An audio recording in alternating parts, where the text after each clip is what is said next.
সুপ্রিয় দর্শক, আসসালামু আলাইকুম। সবাইকে স্বাগত জানাচ্ছি আজকের গুরুত্বপূর্ণ সংবাদে।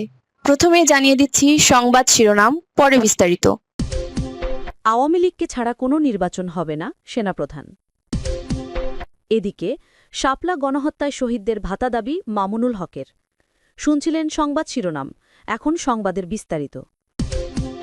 দর্শকবৃন্দ, রাজনৈতিক অঙ্গনে এখন একটাই আলোচনার ঝড়, আসন্ন জাতীয় নির্বাচন। যখন সমগ্র দেশ জুড়ে নির্বাচনী উত্তেজনা তুঙ্গে, তখন হঠাৎ করেই নীরবতা ভেঙে মুখ খুললেন বাংলাদেশের সাবেক সেনাপ্রধান ওয়াকরুজ্জামান। একসময় যাকে শেখ হাসিনার ঘনিষ্ঠ হিসেবেই দেখা হতো, সেই ওয়াকরুজ্জামান এবার আওয়ামী লীগের অবস্থান নিয়ে এমন সব গোপন তথ্য প্রকাশ করেছেন যা পুরো রাজনৈতিক প্রেক্ষাপটই নাড়িয়ে দিয়েছে।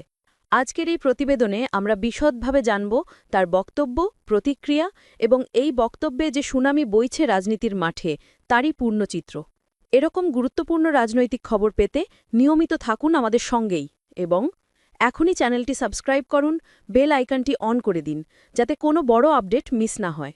সেনাপ্রধানের অবস্থান, দেশের পক্ষেই থাকব। দীর্ঘদিন গণমাধ্যম এড়িয়ে চলার পর হঠাৎ করেই এক বিবৃতিতে ওয়াকরুজ্জামান বলেন, আমরা সেনাবাহিনী, আমাদের কাজ হচ্ছে দেশকে রক্ষা করা। ক্রান্তিকালে আমরা সব সময় দেশের জনগণের পক্ষেই থাকব, কোনো দল বা সরকারের পক্ষ নেব না। তার এই ঘোষণায় নতুন করে বিতর্কের জন্ম নিয়েছে, কারণ রাজনৈতিক মহলে প্রচলিত ধারণা ছিল যে তিনি শেখ হাসিনার আশীর্বাদেই সেনাপ্রধান পদে নিয়োগ পেয়েছিলেন। অথচ এখন তিনি সরাসরি আওয়ামী লীগের নীতি ও কর্মকাণ্ডের সমালোচনা করছেন। তিনি আরও বলেন, বর্তমানে বাংলাদেশ এক কৃত্রিম দুর্যোগের মধ্য দিয়ে যাচ্ছে। আমরা বহুদিন ধরে এই দুর্যোগ সহ্য করে যাচ্ছি। মোহাম্মদ ইউনুস বলেছেন ফেব্রুয়ারিতে নির্বাচন হবে। আমরা সেই নির্বাচন সুষ্ঠু করতে সব সময় অন্তর্বর্তীকালীন সরকারের পাশে থাকব। এই বক্তব্যে স্পষ্ট বার্তা ছিল, সেনাবাহিনী কোনো দলীয় পক্ষ নেবে না, বরং দেশের স্বার্থেই তারা অবস্থান নেবে। এমন ঘোষণার মধ্য দিয়ে তিনি বোঝাতে চেয়েছেন সেনাবাহিনী ভোটের মাঠে নিরপেক্ষ অবস্থান নেবে, যা সরকারের জন্য বড় এক বার্তা। এক পক্ষকে কোলে আরেক পক্ষকে হাতে রেখেছে সরকার। ওয়াকরুজ্জামান সরকারের বর্তমান অবস্থান নিয়েও প্রশ্ন তোলেন। তিনি বলেন, আমরা লক্ষ্য করছি সরকার এক পক্ষকে কোলে রেখেছে, আরেক পক্ষকে হাতে রেখেছে। এই দ্বৈত অবস্থান জাতির জন্য মারাত্মক বিপজ্জনক। তার মতে এই ধরনের দ্বিমুখী নীতি অব্যাহত থাকলে নির্বাচনের সময় দেশ বড় রাজনৈতিক সংকটে পড়ে যেতে পারে এবং সেই সংকটের দায়ভার বহন করতে হবে বর্তমান প্রশাসনকেই। আওয়ামী লীগকে নিষিদ্ধের বিরোধিতা। সবচেয়ে আলোড়ন তোলা অংশটি ছিল আওয়ামী লীগকে নিষিদ্ধ করার প্রস্তাবের বিরোধিতা। সোজাসাপটা ভাষায় তিনি বলেন, আওয়ামী লীগ কারোর বাপ দাদার সম্পদ নয়। যে ব্যক্তি খারাপ কাজ করেছে তাকে শাস্তি দিন, কিন্তু দলকে নিষিদ্ধ করতে পারেন না। এমনকি শেখ হাসিনাকে ফাঁসি দিলেও আমার আপত্তি নেই, কিন্তু নির্দোষ আওয়ামী লীগ ভোটারদের ভোটাধিকার কেড়ে নেওয়া চলবে না। তার এই বক্তব্য নির্বাচনের মাঠে নতুন বিতর্কের জন্ম দিয়েছে, কারণ অনেক বিরোধী গোষ্ঠী আওয়ামী লীগকে নির্বাচন থেকে বাদ দেবার দাবি তুলছিল। কিন্তু ওয়াকরুজ্জামান মনে করেন, এটা করলে নির্বাচন হবে একপেশে, অগণতান্ত্রিক এবং গ্রহণযোগ্যতাহীন। তিনি আরও বলেন, যারা ধানমন্ডি ৩২-এ শেখ মুজিবুর রহমানের বাড়ি ভেঙেছে, সেই মব সন্ত্রাসীদের বিচার না করেই আপনি কিভাবে দেশের শাসন ব্যবস্থা সঠিক পথে চালাচ্ছেন? হাসিনা ভুল করেছে, আপনারও একই পরিণতি হবে। তার বক্তব্যে সরাসরি বর্তমান সরকারের বিরুদ্ধেও হুঁশিয়ারি উচ্চারিত হয়েছে।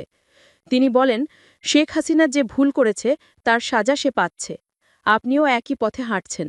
এই পথে না সরে আসলে নেপালের মতো পরিস্থিতি হবে।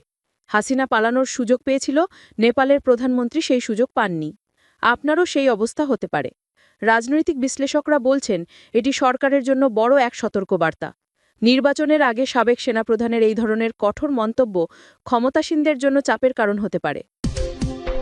এদিকে শাপলা গণহত্যার শহীদদের ভাতা দাবি মামুনুল হকের।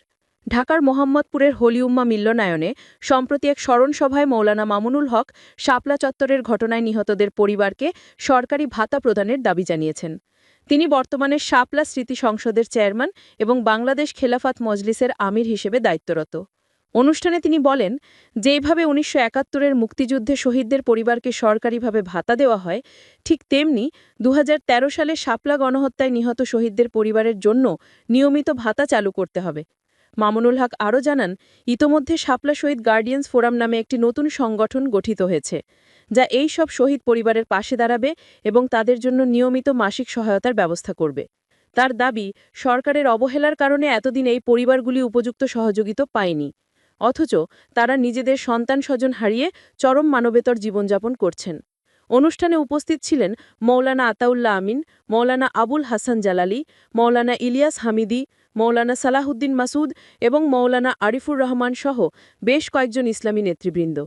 তারা সবাই শহীদ পরিবারের প্রতি দায়িত্ববোধ থেকেই এই উদ্যোগকে সমর্থন জানিয়ে বলেন, এই ধরনের সহায়তা কার্যক্রম চলমান রাখতে হবে এবং প্রয়োজনে ধাপে ধাপে আরও বিস্তৃত করতে হবে। তারা মনে করেন, এই পরিবারগুলি রাষ্ট্রের অংশ এবং নাগরিক হিসেবে তাদের প্রতি মানবিক দায়িত্ব পালনে সরকারকে এগিয়ে আসতে হবে। বক্তারা বলেন, রাষ্ট্র যদি ৭১-এর শহীদদের সম্মান জানাতে আর্থিক সহায়তা প্রদান করতে পারে, তবে গণ আন্দোলনে নিহত নিরীহ মানুষের পরিবারকেও সেই মর্যাদা এবং সহায়তা দেওয়া উচিত। স্মরণসভায় বক্তারা সরকারকে কাছে আনুষ্ঠানিকভাবে দাবি জানান, একটি জাতীয় তদন্ত কমিশন গঠন করে শাপলা চত্বরের ঘটনায় নিহতদের সঠিক সংখ্যা নির্ধারণ করা এবং নিহতদের স্বীকৃতি প্রদানের পাশাপাশি তাদের পরিবারকে মাসিক ভাতা ও পুনর্বাসন সহ সব ধরনের সামাজিক সহায়তার আওতায় আনতে হবে।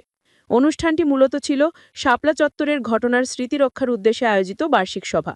আয়োজকরা জানান, এই উদ্যোগ কেবল ভাতা দাবি নয়, বরং নিহতদের আত্মত্যাগকে জাতির কাছে স্মরণীয় করে রাখার একটি প্রচেষ্টা। তারা বলেন, এই কার্যক্রম রাজনৈতিক উদ্দেশ্য নয়, বরং মানবিক এবং সামাজিক দায়িত্ববোধ থেকে গৃহীত হয়েছে এবং ভবিষ্যতেও এটি চলমান থাকবে। দর্শকবৃন্দ, এমন আরও গুরুত্বপূর্ণ আপডেট পেতে চ্যানেলটি সাবস্ক্রাইব করতে ভুলবেন না। বেল আইকনটি অন করুন যাতে পরবর্তী আপডেট সবার আগে আপনি পান।